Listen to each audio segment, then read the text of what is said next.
En el cierre ya del programa vamos a compartir una nota con Álvaro Garcés, comisionado parlamentario para las cárceles, después de un episodio muy grave que se dio en el Comcar, allí en el complejo Santiago Vázquez, donde murieron 2 presos después de un motín.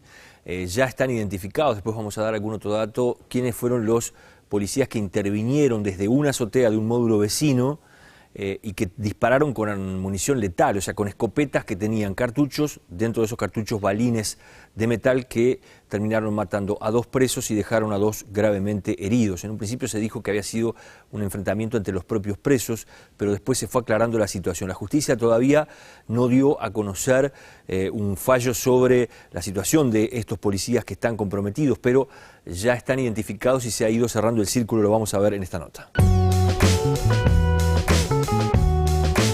Concretamente, ¿qué versión tienen ustedes de lo que pasó el día del motín? A esta altura se tiene la certeza de un procedimiento que fue correctamente planificado, bien concebido, y durante el cual un grupo de funcionarios rompió la cadena de mando y en determinado momento comenzó a disparar con munición letal, lo cual no estaba ni pensado ni previsto, y en definitiva eso fue lo que produjo el resultado de la muerte de 2 internos y las heridas graves para otros 2. ¿Quién puede tomar la decisión de utilizar la munición letal y no la munición de balas de goma que suele utilizarse en estos casos? Bueno, digamos que la posibilidad de utilizar armas letales correspondería únicamente en caso de legítima defensa. En ese caso, obviamente que todas las decisiones pasan por el comando. Naturalmente que en una operación de este tipo, en una situación crítica, la verticalidad adquiere su mayor sentido. Por eso tengo la certeza de que esto fue sin la planificación y sin el consentimiento del comando.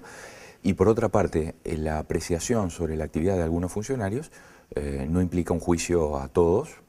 Tengo claro que existe una mayoría de gente que actúa con profesionalidad y que quiere hacer las cosas bien. El ministro dice en un momento que los presos estaban como en un lío interno, una pelea interna, y alguien dice vamos contra los policías o vamos a picar a los policías. ¿Usted tiene esa misma versión? Las hipótesis son 2 o 3, pero en principio daría la sensación de que sí, que efectivamente lo que había era un conflicto intragrupal en el fondo del módulo, y ahí lo que se produjo es un poco el efecto tribuna, ¿no? Como lo han definido las propias autoridades. Cuando hay 2 grupos en pugna, aparece la fuerza policial y hacen causa común. Digamos que esa es en principio la interpretación más posible. ¿Cómo terminan esos presos que están en el lío en la azotea? Porque toman el control de la parte, primero la parte del fondo, el sector B del módulo, y luego hacen lo mismo en el sector delantero, en el sector A. Y entonces allí lo que se produce es la huida de un grupo de 100, 150 a las azoteas, y el resto permanece en el módulo, en su mayoría sin adherir al motín.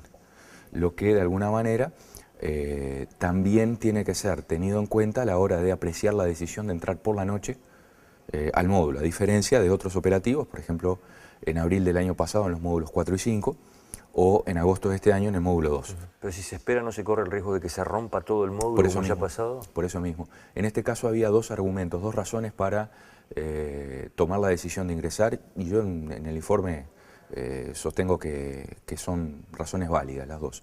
Primero, una razón de riesgo personal; segunda, una razón de riesgo patrimonial. Dentro del módulo 1 hay una población que está protegida por las autoridades por el tipo de delito que cometieron, por distintas circunstancias, como puede ser el hecho de estar trabajando en obras de refacción en otros módulos, etc. Entonces, si no se tomaba la decisión de entrar en el módulo, se corría un riesgo de que hubiera represalias contra esa población. Y segundo, el estado de conservación del módulo 1 no es el mejor, pero es mínimamente aceptable. Por lo tanto, siendo mejor este estado de conservación, mayor era la necesidad de intervenir para salvar lo que se pudiera del módulo. ¿Estuvo bien actuar entonces? Por eso en el inicio mencionaba que es un procedimiento que estuvo correctamente diseñado. Luego hubo un desvío y en todo caso ese desvío es imputable a un pequeño grupo de funcionarios. ¿Desde dónde tiraron y qué funcionarios eran los que tiraron con munición letal? Los funcionarios están identificados. Yo, por razones fundamentalmente de no obstaculización del procedimiento judicial, no puedo dar más detalles.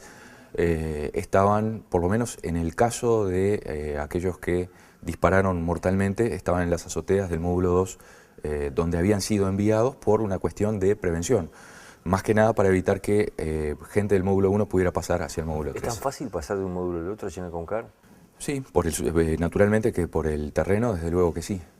Por eso mismo se colocó gente en las azoteas para prevenir, esa era la idea, un movimiento de ese tipo.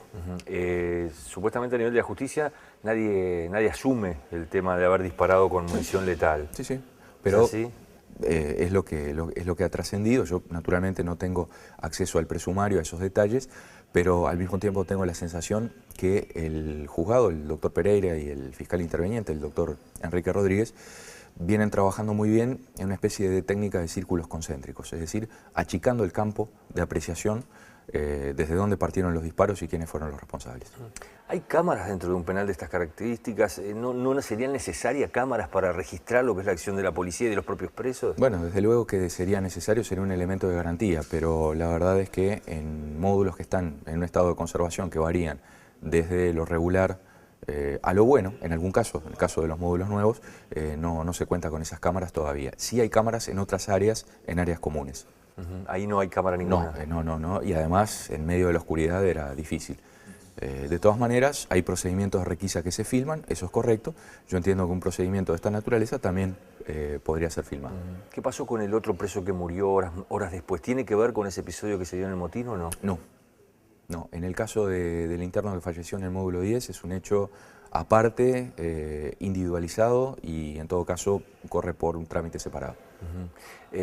Murieron dos, otros quedaron graves. Dos más. Después hay un tercer herido, pero esto se tiene la seguridad de que fue por un incidente entre gente del módulo 1 en el módulo 8, es decir, cuando ya habían sido trasladados. Por lo tanto hay 2 muertos, 2 heridos graves y 1 herido, pero a consecuencia de un incidente entre internos.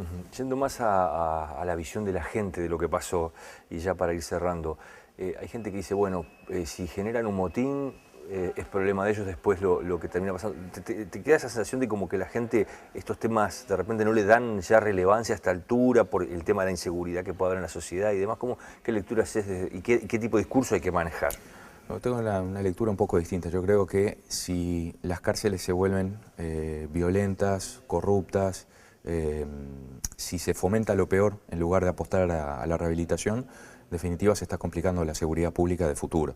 O sea que tengo una lectura contraria a esa forma de sensibilidad que no me corresponde a mí juzgar. Con respecto al resultado final, tengo la impresión de que el resultado de 2 muertes fue grave en sí, pero mucho menor que el que se podía haber generado. Esto pudo haber sido mucho peor, por eso es que pedimos que se continúe la investigación hasta determinar todas las responsabilidades del caso para prevenir. Y además, hay que legislar, hay que crear la figura de la ejecución extrajudicial, porque entiendo que si bien aquí se puede aplicar la figura genérica del homicidio, esto tiene una particularidad en la medida que ha sido cometido por algunos funcionarios del Cuerpo de Seguridad del Estado fuera de la cadena de mando. Eso encuadra dentro de lo que es la figura de la ejecución extrajudicial. ¿Se rehabilita alguien en la cárcel uruguaya hoy? Sí, pensemos en las chacras, por ejemplo. ¿Cómo no? En las chacras, en modelos como el de Punta de Rieles, desde luego que sí. ¿En el CONCAR no? En el CONCAR hay áreas, por ejemplo el módulo 9, donde hay una realidad muy distinta de lo que ocurre en los módulos del fondo. Yo creo que en ese sentido hay que tener una mirada equilibrada. Y otra cosa que deseo destacar es que el Ministerio del Interior ha actuado con mucha celeridad, dando una buena señal, haciendo una investigación de urgencia rápida y profunda.